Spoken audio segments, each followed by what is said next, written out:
made you want to come back to Manila? You were here last year. You did promise that you were coming back, and you fulfilled that promise. What made you want to come back? Good question, huh?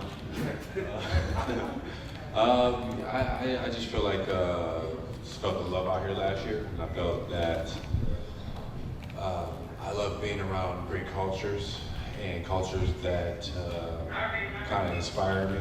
You know, I find inspiration in just the excitement of you know, the passion of basketball here, and I think that that passion just rubs off on me, and you know, the people here are just so good, and I feel like home, like home. You know, we know you as a man of culture, and you mentioned the Philippines has a lot of culture. What has really caught your eye so far in your return visit?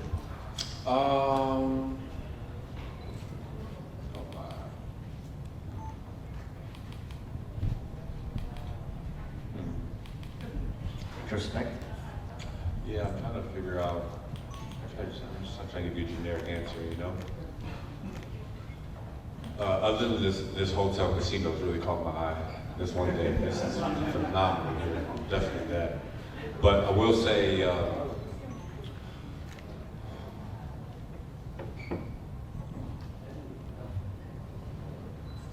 so today we did our court reveal, and you know, coming from America, I feel like we always hear about everybody say our country sucks. You know, this is, you know, terrible here. This whatever. We complain about so many different things, and then at the court reveal, we're in like this like a little smaller town type of village, and I was talking to the mayor, and he was talking in Tagalog, right? And the lady that was next to me, she goes, because I asked, what did he just say? And she goes, yeah, the people that live here, they actually just got running water into their house, into their homes. And I just felt very grateful just being there, and being there in that moment, you know, because you know, coming from Flint, Michigan, like we haven't had water for like 10 years. Like we had running water, but like, you know, our water has had like lead in it and iron and all these things that are like not supposed to be drinking. And you know, here we are, and I'm thousands of miles across the ocean, and you know, they finally just got running water into their houses. Like it's crazy. It makes you just have a little bit, you know, perspective of life, and I was very grateful to, you know, have a moment with those people. So. That's wonderful. Thank you for sharing that story with us. Now, Kyle, we have some friends from the media who want to ask you a few questions. Is that okay with you? Yeah. We'll make it quick and we'll make it fun. First, we have Sir Edwin from Business Mirror. Sir Edwin, are you here? All right, Sir Edwin, why don't you go ahead and ask Kyle your question for him? Good evening, Kyle. You're not gonna sit up here with me no more? Yeah. I'll come back. Don't I worry. miss your company. Alright. I can imagine you have encountered many Filipino fans in your previous stops in LA, in Washington, and even in Milwaukee, and maybe even when you tour many other parts of the world. What was the lasting impression that you get from meeting them? Well, can you say that one more time? I can imagine that you have encountered many Filipino fans. Okay.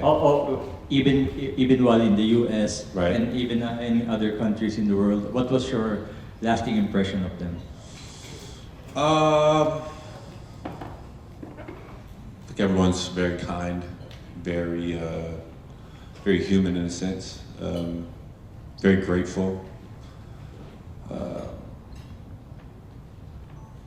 You know, I speak, but obviously it's a little bit different because cultures are different. Like you could be Filipino in the United States, but you can also be Filipino here, and it's a little bit different, right? It's just society, right? But I will say, you know, just lasting impact of here, just everybody's just so grateful. You know, it's like, especially as an NBA player, coming all over the world, going to different places.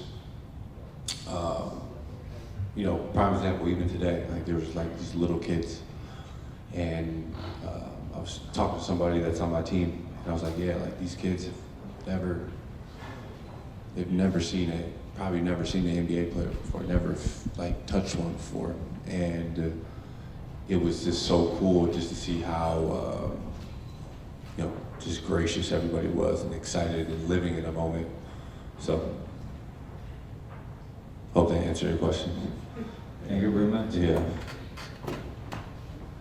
Thank you, Sir Edwin. And now we go to Sir Philip from ABS-CBN. Sir Philip, where are you? Come say hi to Kyle and ask your question. The Pistons, the Jazz, the Heat, are those teams and cities that you feel have been part of your journey or home and you'd like to actually play for any of those Pistons, teams? Jazz, and Heat. Why'd you ask those cities? Detroit, right? Michigan? Okay. Okay, Jazz, where you play Utah. college ball. Uh-huh. Miami, where you live now? This Or- guy's good. You follow me. I've been stalking you. Uh-huh. No, I mean, is there like a chance that you want to play in those cities as part of your career? And it's a two-parter. Actually, which city would you actually like to end your career with or in? I don't know. That's such a hard question. I truly, I've never really tried to like pinpoint wherever I want to play. I think I was just blessed to play in all the places I've been, and I feel like they all mean a certain type of, they mean something to me, and they've also I've been put in these places for a reason. I believe that, you know, whether it's, you know, being in college at Utah, I think that served a purpose, you know, being drafted in LA served a purpose, and even being in Milwaukee right now. So, yeah, I don't really look to what's next. I kind of like just try to live in a moment, because that's all that really matters. You know, a lot of times I feel like we put a lot of, you know, stress and anxiety on ourselves just by like thinking about what's next, or thinking about what ifs or what could happen. You know, I will say that after my career is over, I definitely want to like play abroad, play, you know, whether it's Asia, Europe, Middle East, wherever, you know, just to experience it.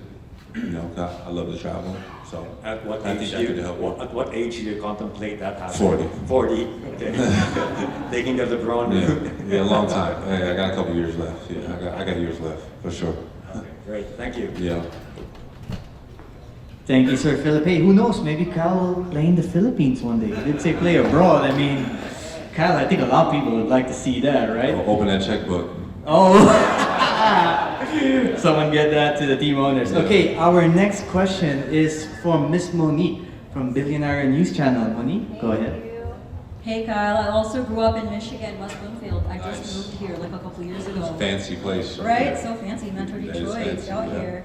Anyway, a lot of Filipino kids look up to you, as you mentioned earlier, and a lot of them want to know what's one piece of advice you would give them, whether in court or in life, if they want to carve their own path. It's super cliche because everybody says it, but it's literally the truth. You know, just to work hard and just block out all the noise and just believe in yourself. It's real simple. You know, I think those are three things that I've always done my entire life.